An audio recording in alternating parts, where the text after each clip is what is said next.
Hello, everybody. Today we want to talk about fear and hesitation. In these uncertain times, fear and hesitation is a very common emotion that we are feeling every single day, oftentimes. And as we're going through our normal days, waking up in the morning, we might have various anxieties keeping us in bed, for example, before we go to work. And those anxieties can weigh us down and cause us to hesitate, to stutter, not necessarily vocally stutter, but to stutter in our activities. And so, what I want to talk to you about today is the root of all of this, and then also how we can alleviate this fear and hesitation from its very root so that we can lead a happier and freer life around us and within our own minds. So, first of all, fear. There are many different types of fears, but what I'll talk to you about today is really related to hesitation specifically. And oftentimes, hesitation can come in the form of big hesitations that might keep us in a certain situation that we maybe are in our lives. For example, if we're in a bad relationship, maybe, or we're in a bad job, or something like that, there might be some hesitation that's keeping us from looking for something new or making adjustments to our lives to make that better. So that's a big hesitation. A smaller hesitation would be a hesitation around daily tasks, and that would be not being able to either start something or being in the midst of something and feeling very nervous about the way that we're going to complete that thing, and then being stifled internally by our own minds, our own hesitations keep us in this either not starting modality or being in the midst of it and being very uh, shaky, I guess, from an energetic perspective, and that oftentimes can then lead to shakiness actually in a physical sense as well. So, as we talk about the larger hesitations in our lives, oftentimes this can be related to potentially a fear of loss. Uh, and that fear of loss, especially when we're looking at jobs and relationships, is kind of the fear that if we lose the stability that we have at this present moment, then we won't be able to figure out a next step, or we will be in a worse position later. There's a lot of thoughts that can come to our minds that keep us in this fearful state and this fearful hesitation. When it comes to smaller hesitations, sometimes this can be also a fear of loss. Like, oh, if I do this wrong, maybe I'll break this object, right? If I'm, for example, working on something very fine where it requires a lot of, fine motor skills, and then if I'm hesitant, I might just shake and break it, and that might be a worry of mine and a hesitation internally.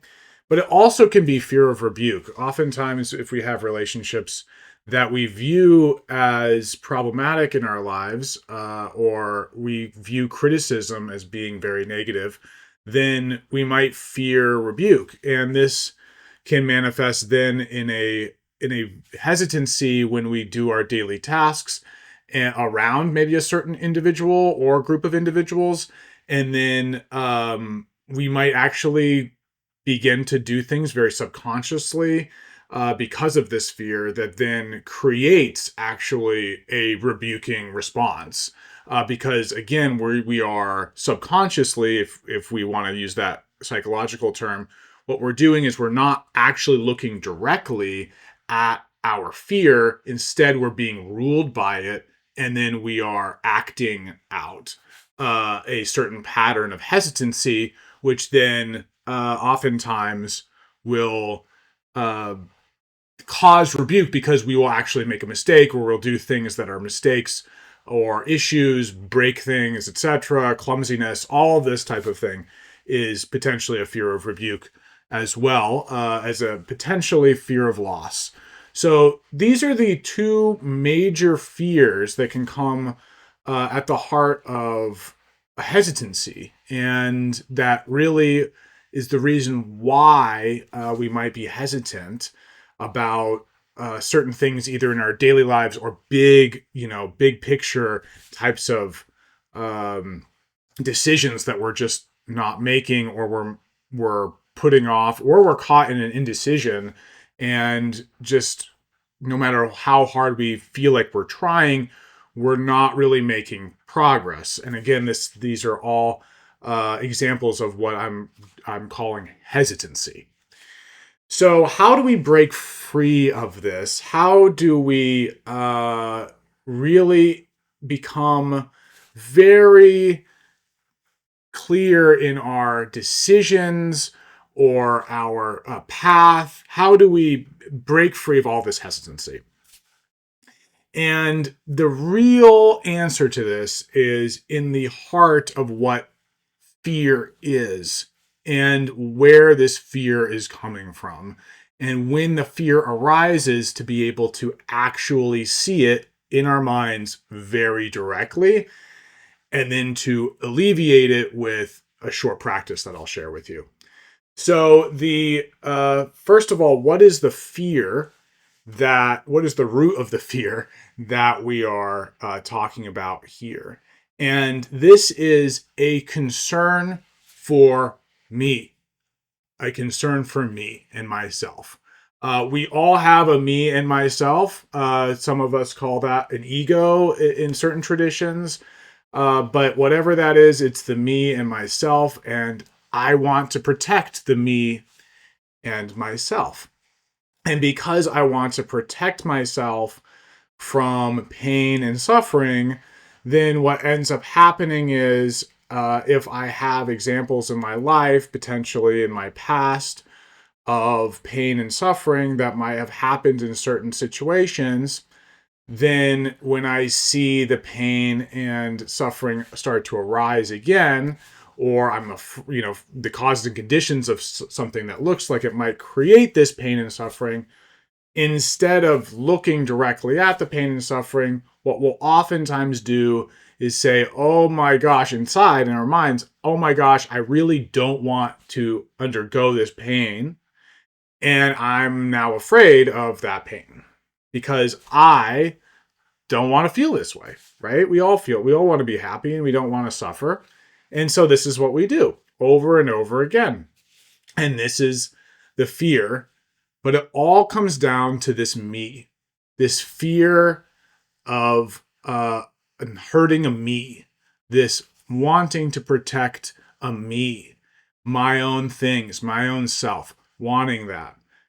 And if we recognize that that is the root cause of our fear, and we look directly at it when we are experiencing certain things, and we say, actually, I'm going to rest, then what ends up happening is the hesitancy will alleviate with also the idea of the me.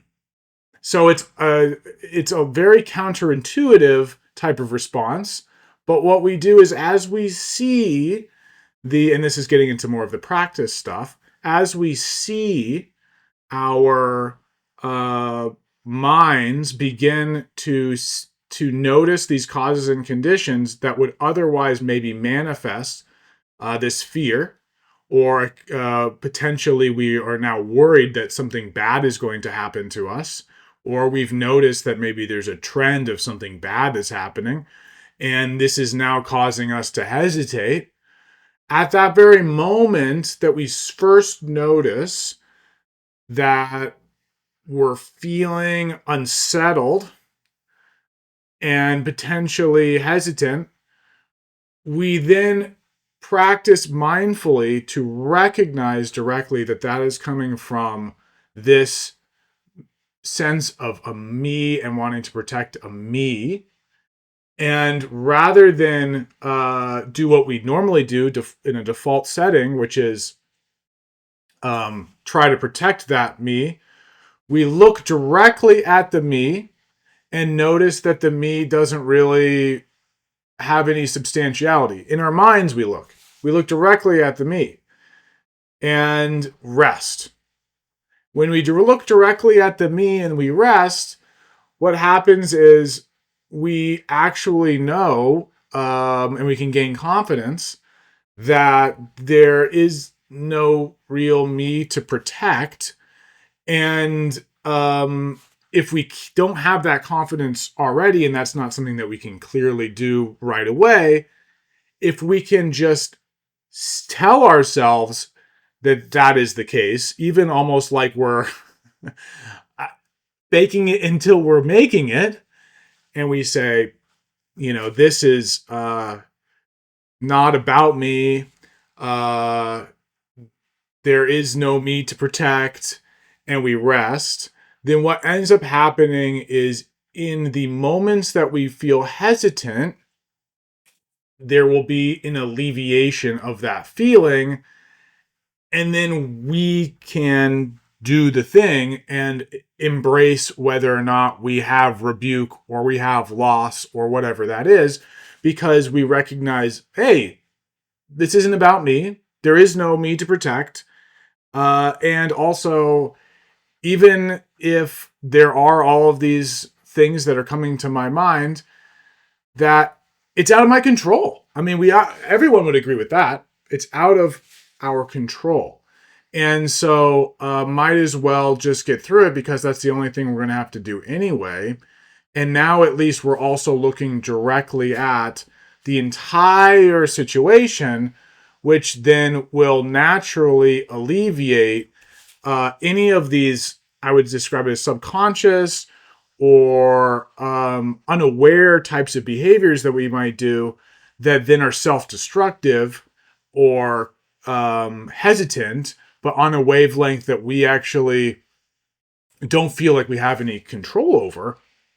By looking directly at all of this, then what happens is it naturally creates space, creates freedom, and creates a moment of peace and calm.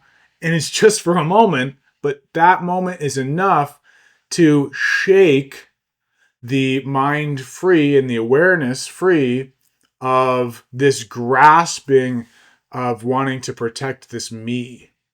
And then with enough practice, if you test it out and you work with this practice, what you will find is that there will be actually a point where, even if there are the emotions of hesitation, even if there are moments of unsettled feelings, very naturally the mind will look directly at them and know that they are nonsensical, that the emotions are actually baseless, and that they are without any type of purpose in one's life, and will then naturally dissolve. They will naturally dissolve, like a soap bubble popping, as I described it in a different video. They will just naturally disintegrate in front of you, and then you'll just go through the next point of your life. And in this way, if these big life choices and these small hesitancies, this practice will also provide courage, where even if you go through paths that do not work for you, if you remember this, what will happen is, because this isn't about you and protecting the you will actually begin to see this as all part of the same journey. The way that we normally view things is that we normally view things as, I went on the wrong path, and then I had to backtrack, and then I had to go on a different path. And that's how we feel when we're hesitant. We actually feel that very deeply, that like things aren't going well, and I'm hesitating, and things aren't going well. But if you actually recognize this, that there's no real substantive me to protect, and you integrate this practice into your mind, then what ends up happening is, even if you might appear, your body might appear very hesitant and clumsy and making mistakes left and right, and even in a mode of self-destruction where another person might look at you and say, wow, you're going the wrong way, pal. What would actually be the case is, in your mind, is that you would feel like actually this is all integrated in this totality of non hesitation, and eventually what you'll describe as the next point of your life, which is unfolding naturally in unto itself. It doesn't need to be anything that other people tell you it needs to be. And you will be able to have confidence in this truth, where even if you don't take a path that is societally appropriate, or you do spend a long time in problematic situations, in relationships, work, etc., you will be free of feeling any sort of way about that. You will feel free of any sort of tribulation or disturbances in your mind. It will all be integrated into this journey of this body, this world, and you will feel entirely free from that. And again, the core piece here is looking directly at the mind, directly at the self as it comes up in your mind and says, hey, I'm worried and fearful and hesitant and unsettled. Right then and there, look directly at the mind, directly at this self, and then recognize that it doesn't have any base. There is nothing that you can protect in it. So why try to protect it? Everything is impermanent. Everything is going its own way. So let go by looking, let go, and rest. And if we do that, then all of our hesitations will dissolve like clouds in the sky, and everything will go the way, at least in our minds, even no matter how it appears externally, no matter how it looks and has looked before, it will go in a way that is easy for us to integrate into our hearts and minds and into this internal freedom that we're talking about here. So thank you so much for listening, and I hope that you find something in these words that's helpful. If you put this into practice, please respond with some comments with how this works for you, and also any tips and tidbits that you might want to share about how you integrate this in the way that works best for you. Thank you.